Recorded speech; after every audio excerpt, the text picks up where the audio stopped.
on who qualified before the other. Now that we are birds of a feather, I can now confirm from his certificates that I actually qualified 6 months ahead of him. But, Honorable Speaker,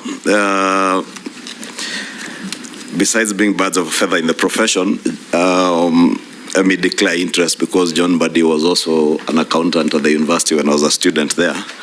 And having served with him in this house for almost 12 years, and I chaired the Budget and Appropriations Committee, where he has been a member since he joined Parliament, if I'm right.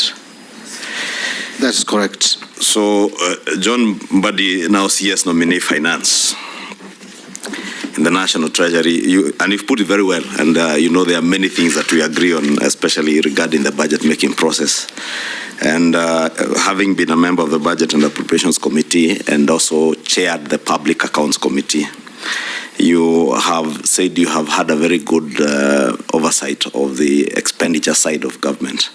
And I must agree also with you on the revenue side in terms of the finance bill being an omnibus bill and things that we can secure from the finance bill that is seen to have been lost.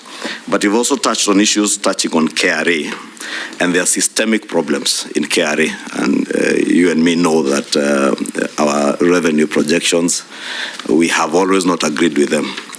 I would now want to hear what you intend to do now that the shoe Treasury, and of course having emanated from KRA.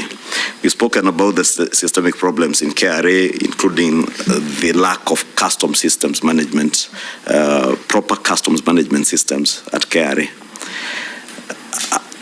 I would also want to hear what you intend to do. And you know there is resistance within KRA to have proper systems put in place. Because as you say, especially on the custom side, people are minting hundreds of millions for themselves at the expense of the nation. I want to hear specific what specific measures you intend to take at KRA to ensure first that there are proper systems. Because as you rightly said, that is what is lacking within KRA, besides the management problems that you have alluded to. I think I'll leave it at that for now. Can you manage two in a row? Junet? Thank you, Mr. Speaker. Mr. Speaker, I wanted to ask the nominee, Chairman. You see, he is here as a nominee I forgot, Chair. and not Speaker. I forgot, Speaker. as a chairman of any formation out there. Honestly, Actually, I hope, Mr. Speaker, he was not referring to me being the chairman of ODM. I've already resigned. oh, Yes. Mr. Speaker, you know, for when you call somebody for the last 15 years chairman, that Yes. becomes his name. Yes. Anytime I find I used to call him chairman.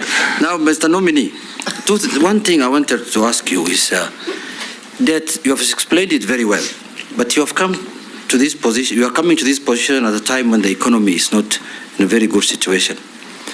And as you are aware, 70 shillings of the 100 shillings collected is going to pay debt. And Kenyans don't even know whether we are paying real debt or fake debt. That's what they're grappling with. So how will you ascertain what kind of debt we have, whether it is a fake debt or real debt? Secondly, as you are aware, the poor in this Kenya feel that this economy is rigged against them. They don't feel they are part of this economy. What measures will you put in place to tell Kenyans, the poor ones, that you are part and parcel of this economy? Issues of pending bills, Chair. Issues of 30% of the budget. I mean, nominee. Nominee. Issues of 30%. How will you achieve 30% of our budget to go to the development expenditure? My last question is, nominee, you know very well, me and you never believed in this bottom-up economy. Now we have found ourselves here. You know what we believed in. You know your principle must guide you. How are you going to marry these different thoughts of bottom-up economy and what you believed in? You participated in manufacturing another economic manifesto. So tell me how you'll marry the two, Mr. Nominee. This bottom thing now that you're inside. Thank you. Thank you, Mr. Speaker. Mr. Speaker, let me start by addressing... Leave the laughing to the public. Just listen and... Thank you, Mr. Speaker. I think... thank you. Thank you, Mr. Speaker. Mr. Speaker, allow me to start by responding to the questions raised by the Leader of Majority, my friend Kimani Ichung'wah. Yes, I agree. We have complained, Mr. Speaker, previously that our budget estimates, especially on revenue side, are not realistic. In fact, I'm persuaded that we have been using revenue as a balancing figure. Revenue projection as a balancing figure. It's like what we do as a country is we look at our expenditure level, where we want to spend, how much we want to spend. Then once we get that total, then we ask ourselves how much can we raise from the loan or debt market, external and domestic. Then the remaining amount we put as revenue projection. That to me is very wrong. We must reform the economic policy department of National Treasury. Reforming does not mean you lay off staff. I want to be very clear there. Just focus our economic projections so that they are realistic, they are based on evidence of economic growth. If previously you have not been able to collect so much, why do you then pretend that you can collect so much in the subsequent year? Like, Mr. Speaker, we have collected only 2.2 trillion this year from ordinary revenue. Yet we are projecting to collect, we had projected initially before the challenges we faced with the finance bill to collect 2.9. That is a whooping 700 billion increase. That was not realistic. Right now it has come back to, or come down to 2.6. So we must be realistic in our revenue projections. But even be that as it may, we must also still enhance revenue collection by reforming KRA, because we are still under collecting. But in terms of budgeting and projections, I agree with Honorable Kimani Ichung'wah that we are going forward, we are going to be more realistic so that we don't have big budget deficits and budget revisions in the course of the year as we have had it previously.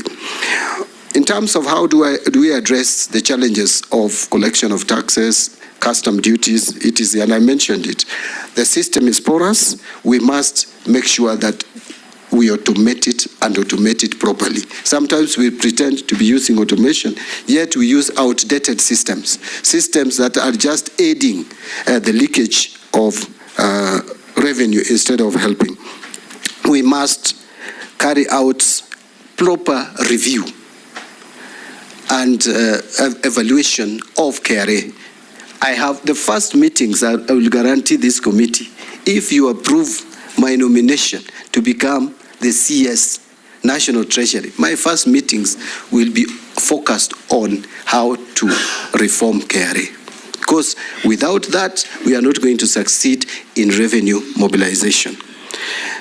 Honorable Junet, you've raised the issue of debt, and you have asked, how do we determine real from fake debt? I don't want to use it fake or real, but I talked about accountability, debt accountability, public debt accountability. And I said, I am committing that we must try to make this a statutory document so that every Kenyan knows how much we owe to who and at what cost. The other thing that I want to talk about in debt management is we must manage our liability. We have to restructure our debts. Let me just give me 1 minute, Mr. Speaker, to say the following. That if you look at how our debt was structured, especially external debt, in 2010, we had 60% of that debt, 66 actually, under multilateral, which are concessionary loans, and only 4% on commercial debt. We moved to a point where 31% in 2020, 31% of our debt was commercial debt. Averaging interest rate is 8 to 9%. That is not sustainable for an economy. It is now coming down, it is 23%. My focus is to have commercial debt at no more than 5% of our debt portfolio, external debt portfolio, and have 75% of our debt under multilateral debt and only 20% or thereabout on bilateral debts. With that, you can clearly reduce the cost of debt. But something else about debt is, Mr. Speaker, and sample this, honorable members, our debt portfolio is 50-50, almost, external, domestic. Yet interest payable per year on external debt is 260 billion, on domestic debt is 700 and almost 50 billion. 3 times we are over borrowing domestically. And we have raised the interest rates of borrowing domestically. I know I'm one of the people, if you look at my wealth declaration, I have a government bond I've bought of 13 million, and I'm getting almost 16% returns. That is unsustainable. We must have a conversation, Mr. Speaker, and not to scare anyone. We must have a conversation with banks. We are not going to control interest rates. We want you to give the country hope. Yes. You are doing so. Yeah. We are not, I'm not going to advocate for interest rates control, as in setting the rates to be charged. It had very disastrous result when we attempted that, remember, through a legislation. But banks promised us, Mr. Speaker, the banks promised us that if we remove the rate caps, they would loan even more to the private sector. Presently, that is not the case. In fact, bank executives sometimes can just sit and take teas and do nothing, but still make money for shareholders by buying government bonds and government bills. We must move away from that. Actually, we have crowded out private sector.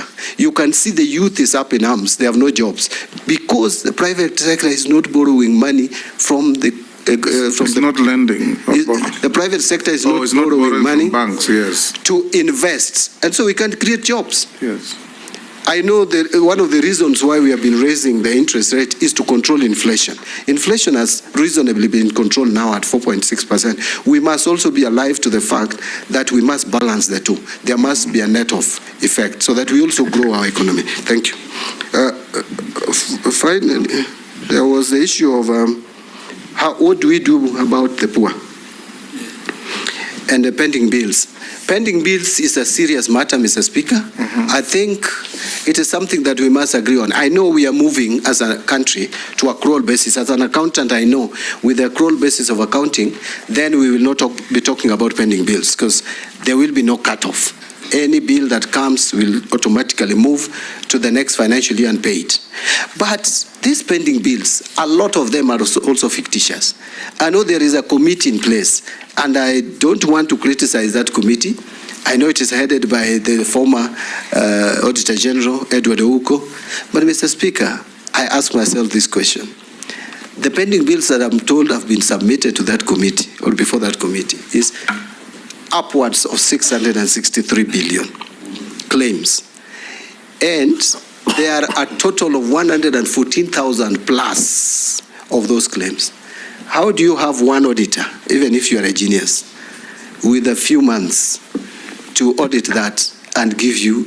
So what I'm saying in a nutshell, Mr. Speaker, is that we need to have a system where there is nothing like pending bills verification, because it has become a way of just failing to pay bills that are owed. We must have a system. Not only that, Nominee, you remember